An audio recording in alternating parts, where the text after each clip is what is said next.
Ahoy there folks, I'm Captain Benzie and welcome back to another video for EVE Online. In today's video we're doing something a little bit different and taking a look at something quite topical, recent events and news in the EVE Online community. We're going to be talking about the controversial Foundation Day pack, a new pack that was added to the EVE Online store that has caused quite the stir in the community. There's a lot of anger, outrage, upset, a lot of mixed emotions flying around right now about how this affects the game state, and I honestly feel that because I've come from EVE Echoes of all places, I've spent 3 years working with the pay-to-win hell that is EVE Echoes, that I have some interesting points to make on this one. So we're going to look at the Foundation Day pack, what it is, why it's drawn such controversy, and we're going to talk about whether or not I personally feel that controversy is warranted. Now, of course, this is going to be my personal opinion, and my own opinion may be fairly controversial to some of you, and you're entitled to your own opinions. But just remember, this is my platform. Therefore, if you want to debate with me and want to talk with me, you're welcome to do so in the comment section down below. In fact, I actively encourage it. I don't like being accused of living in an echo chamber or sort of, censoring my own platform. That said, however, I do expect a modicum of decorum. I expect you to behave, put plainly. I expect you to be polite and courteous and not get aggressive or rude. No personal attacks, no crap like that. Let's keep this civil, let's keep this on topic, and let's talk about how we actually feel about this. Now, if you do enjoy this video, please drop that comment down below, hit like, it really helps the channel, and if you do want to go the extra mile to help me keep making content like this, I've got a Patreon page, a Redbubble merchandise store, and a PayPal tip jar that you can pledge to support at. Right, so I've got a couple of things open here. First of all, we're looking at the Foundation Day pack in store, and complete, alert here for, full openness and honesty. I have bought the Foundation Day pack, and I will explain why in a moment. That's why I'm not logged in at the moment, because it just looks better with it in color rather than it all grayed out. But let's jump across to the EVE Online subreddit, and you can see by a quick scroll down this, there is a lot of anger about this. CCP Premium Booster, time to draw the line, with the war tag there, which just to me feels a little bit over the top, but there we go. Keep going down. Golden ammo days are upon us. Today in the CCP Metronome, revitalizing an entire section of the game, selling gold ammo 4 days for $70, buy now.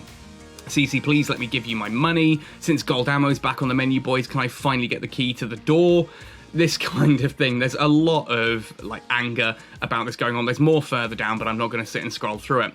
Now, a lot of these do raise some really interesting points. I don't want to sit here and say that these people are just angry. I kind of understand why people are angry, but there are a lot of very, very angry, aggressive people who are making really bad points. So first of all then, what is the Foundation Day pack? Well, it is a £58 or $60-70 bundle that you can get on the EVE Online store.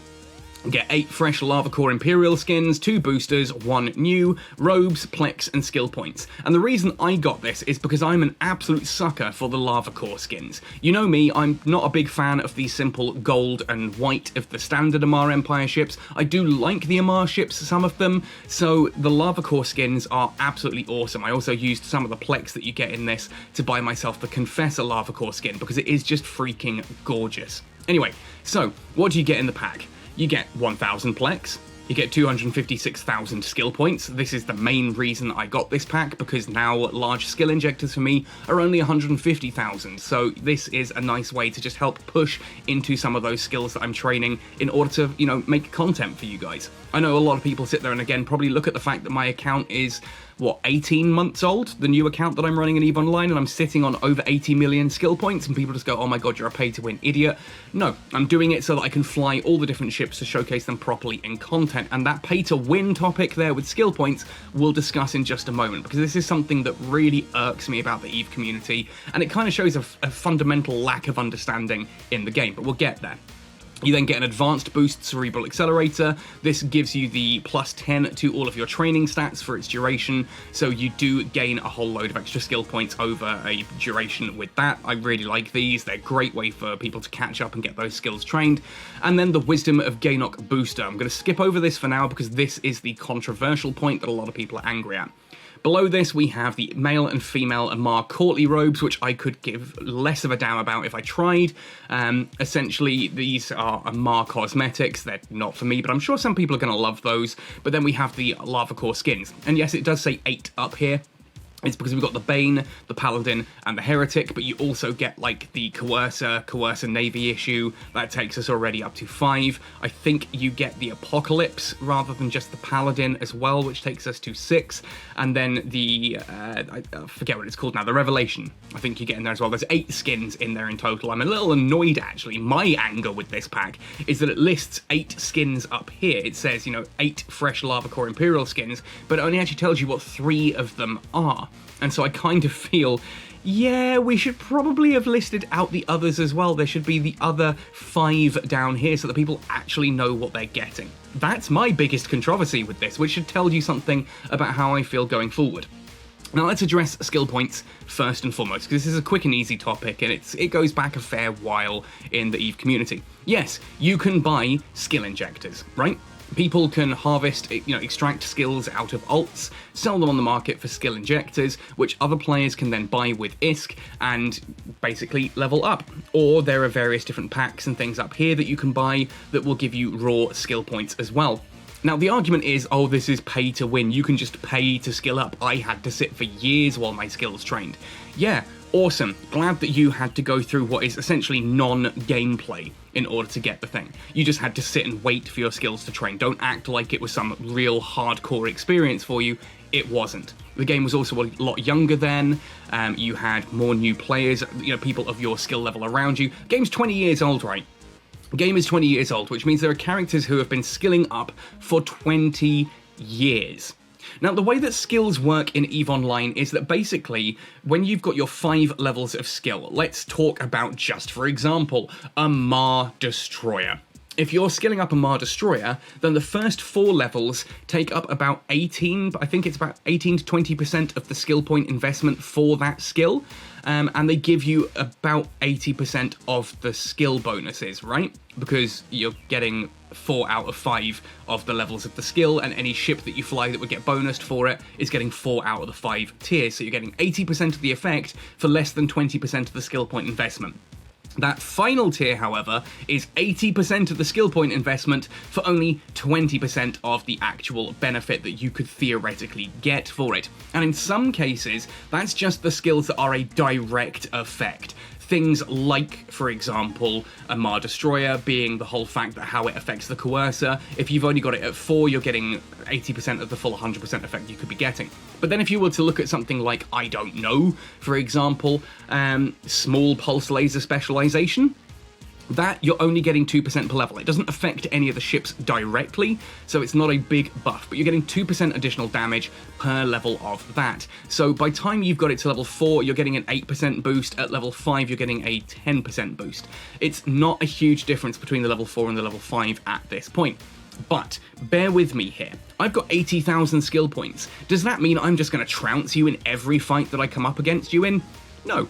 My Z kill board says completely otherwise, mainly because I absolutely suck at PvP. I'm very much a gazelle. My gameplay style is to fly dangerously, but then escape when someone is hunting me. I'm not a hunter, I like to play the hunted. But if I go into something like, for example, factional warfare, does the fact that I've got 80,000 skill points give me a massive advantage over anyone else? No. No, it simply put does not. If I were to undock using the Coercer as an example, if I'm to undock a Coercer, having a Mar Destroyer to 5 and then all of the small pulse lasers to 5, I don't know, you can probably not quote me on this, but I reckon you can probably get everything that would affect a Destroyer in any meaningful way, a Coercer at least, in any meaningful way to maximum, probably somewhere in the 10 to 20 million skill point region. And yeah, I know, that's a wide margin of error. I'm hedging my bets here. Let's go with 15 million. Say it takes, theoretically, it takes 15 million skill points to fully max out every single skill in the game that would benefit the Amar Coercer in any meaningful way. Now, if I've got 80 million skill points, and it only takes 15 million to max out the Coercer, the other 65 million, that's just stuff that helps me fly a variety of ships. That's it. None of those 65 million skill points help me when I'm in the Coercer. The fact that I've got really good gunnery skills and really good missile skills is great because I can fly missile and turret ships. But when I'm in a Tengu flying hams, none of those gunnery skills help me. When I'm in my Loki using autocannons, or if I'm in a Svipple or something like that, then none of those missile skills help me, right?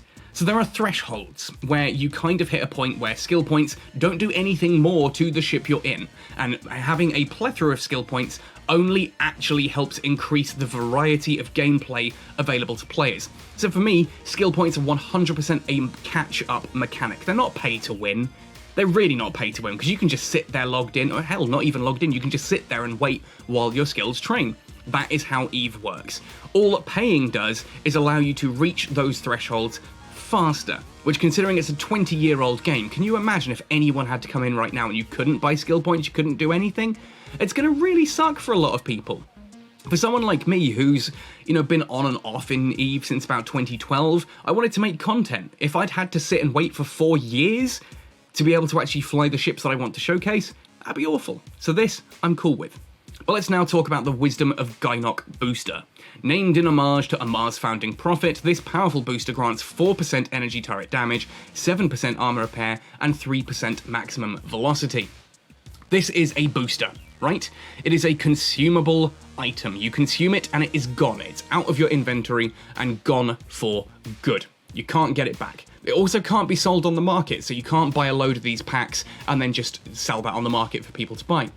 Equally, you can only buy one of these packs, so for each account I have, I can buy one of these boosters to give myself 4% energy turret damage, 7% armor repair, and 3% maximum velocity. And for what it's worth, that's a really nice boost. If I'm out in my Coercer, 4% additional energy turret damage is nice, 7% additional armor repair is nice. If I wanted to take my Paladin out for a spin, this booster is going to make it significantly more survivable. That's a really cool booster. But this is what's causing people to absolutely lose their minds, because in their eyes, and I understand the optics on this, in their eyes you can pay money to get a boost. Yeah, it's a temporary boost that is a one-off and then it's gone, right? That's it. This is not pay to win. It's pay to have a 2-day boost, unless you've got like Biology 5, then it's I think a 6-day boost at full training there. Maybe 7, I'm not entirely certain of the maths on that one. But either way, it's people getting upset that if they are to use this booster, you can only get this by spending real money, and this booster gives you a significant advantage. I'd argue it doesn't necessarily give you a significant advantage. 4% energy turret damage isn't humongous. 7% armor repair, not humongous. 3% maximum velocity, not humongous. It's certainly an advantage. We can debate all day about the scale of that advantage. For me, I don't think that's huge. I also look back at the Capsuleer Day 20 event and the amount of boosters that you got from that were also this kind of tier. They were still pretty good boosters, the Guri Malakim ones and that. So to me, the fact that no one complained about the boosters at Capsuleer Day 20, but they're massively complaining about these, there's a couple of points to raise with that. With the Capsuleer Day 20, you could farm those boosters, and you could just farm them for hours and hours and hours, which means that anyone who has the time to play the game for hours and hours a day is going to be sitting on a crap ton of those Guri Malakim boosters, which means every time they undock and go into PvP, they do have the option of using a significant advantage against things. You don't really get that with this Wisdom of Gynoc, because it's a one-shot that lasts for 5-6 days, and then it's gone for good. You can't get them in the game, you can't farm them. It's a one-off. So in about a week's time, this booster is going to be meaningless, right? Unless someone's holding on to it for a particular engagement. And yeah, the argument could be made, oh, what if a fleet of enemies come up in our faction war, in our nullsec space or in J space or whatever, and they've got a full fleet of paladins, because paladins are their doctrine, they've all paid for these, and yeah, okay, that's going to be a thing, I get it. Does that mean the sky's falling? Is that golden ammo? Look, I get it. We then have the other argument on this that is essentially, oh, well, this is the first step. This is the first step on a dark, dark path. So let's get angry at this now because of what it could mean in future. Now, the slippery slope argument is described as a logical fallacy. You can't win a debate using a slippery slope argument. If you go on a debate team or something and try a slippery slope argument for why your thing is bad, this is bad because it could preclude these other bad things. That in itself doesn't necessarily make the thing bad because you've got no evidence that those other bad things are going to happen, right? And I understand the desire for people to get angry at this right now in order to prevent those bad things happening down the road.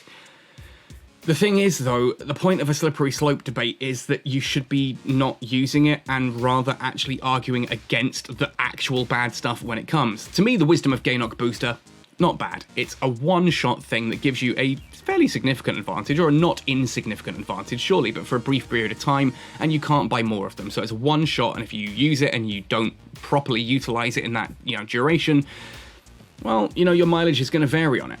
It's not a bad thing in and of itself, it's just a temporary booster, for crying out loud. And yes, this could mean that further down the line CCP does X, Y, and Z. I get that, and that's fine. I understand that you would be outraged at that. I would be outraged at that as well. But let's get outraged at that when it's actually here. It's pointless to get outraged now at something that may never happen, rather than just getting outraged when it does. I don't know, it feels like jumping the gun is the point I'm getting at here.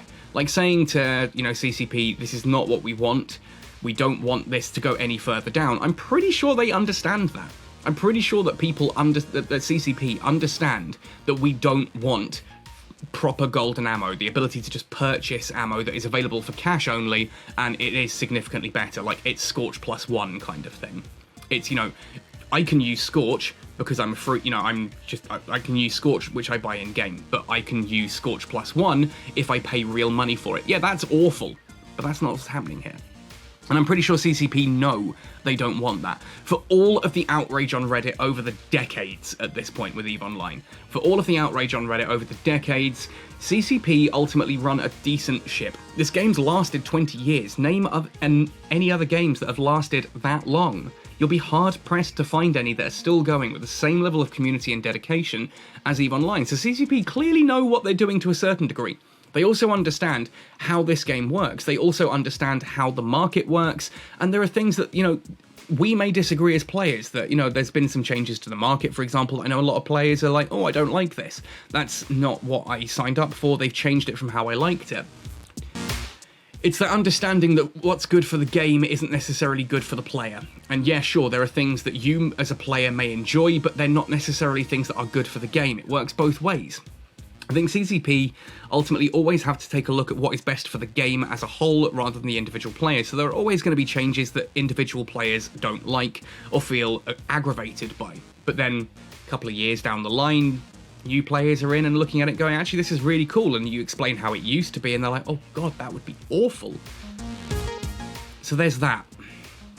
What I'm trying to get at here, though, is simply put, when it comes to people talking about boycotting, and there's been some suggestions that, if you see someone in a lava core skin, you should gank them and kill them.